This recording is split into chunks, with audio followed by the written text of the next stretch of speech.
The defense budget is the largest budget in the United States. It has been for a long time. It will be moving forward. The next biggest part of the budget is healthcare, Medicaid and Medicare, and it doesn't even come close to defense. And defense, they can't decide on an overall annual budget or spending plan, but that defense budget will get approved like clockwork. So there's always going to be money there.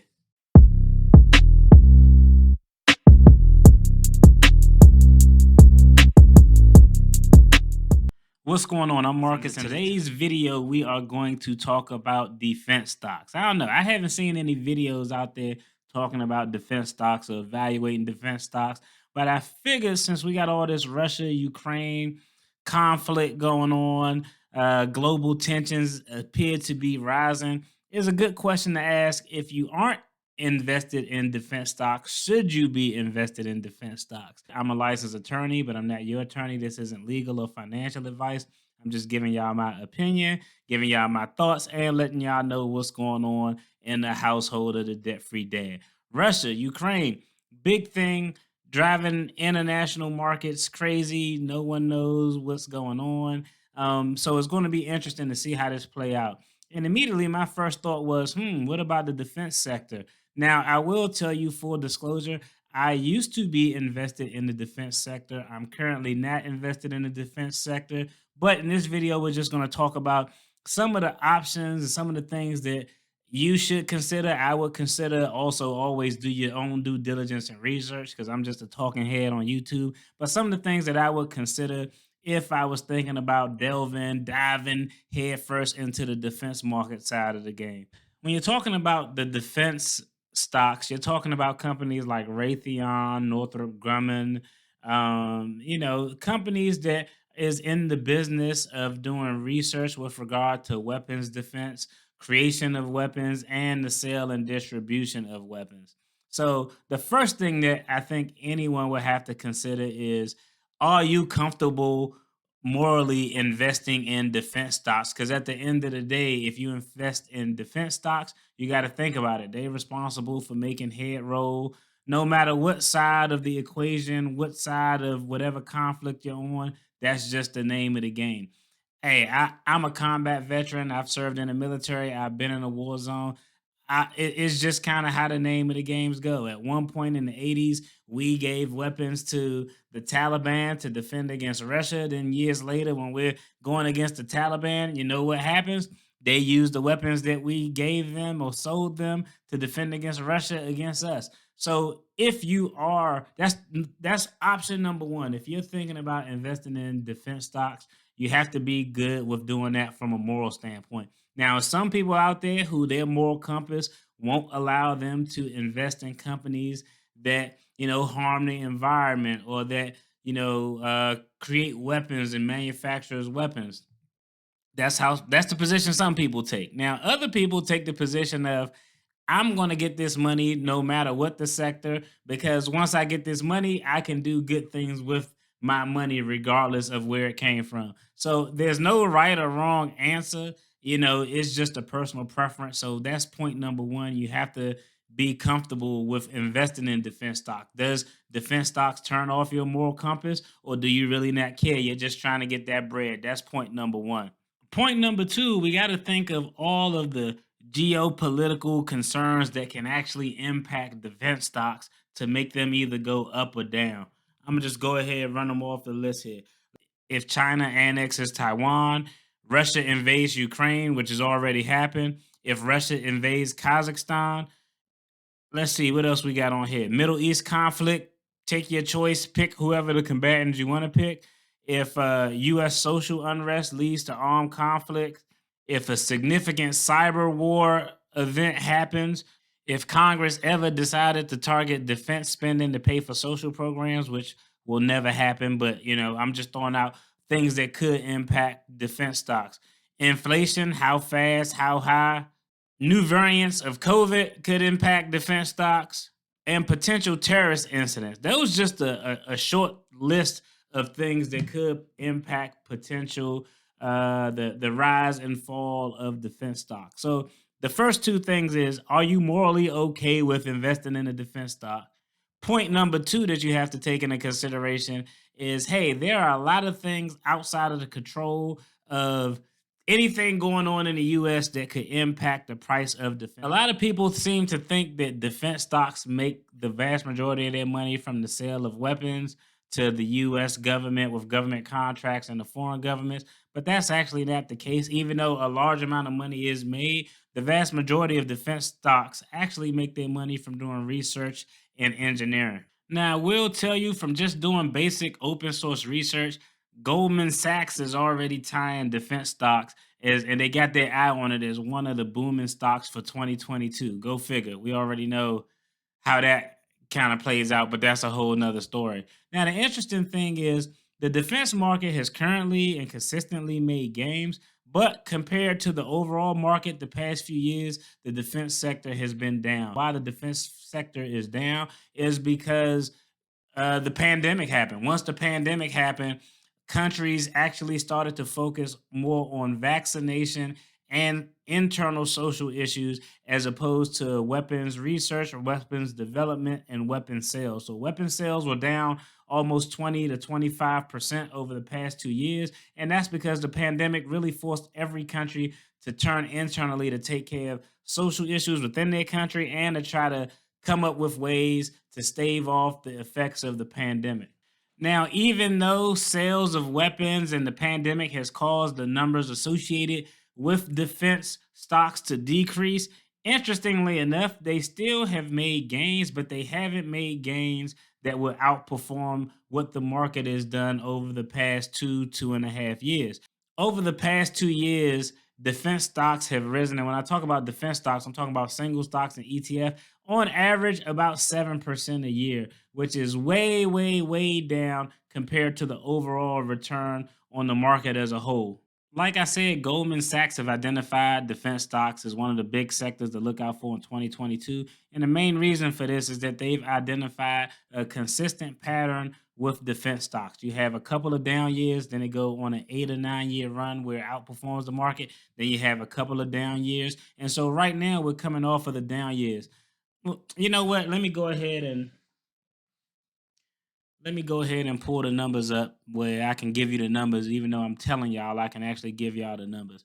From 1998 to 1999, over this 2 year period, the defense sector returned an average of 22.96%, while the overall S&P 500 returned an average of 51.41%. So they didn't even make half of what the S&P 500 made during that 2 year period. Now, let's take a look from 2000 to 2008. From 2000 to 2008, the overall return for the defense sector was 61.92%.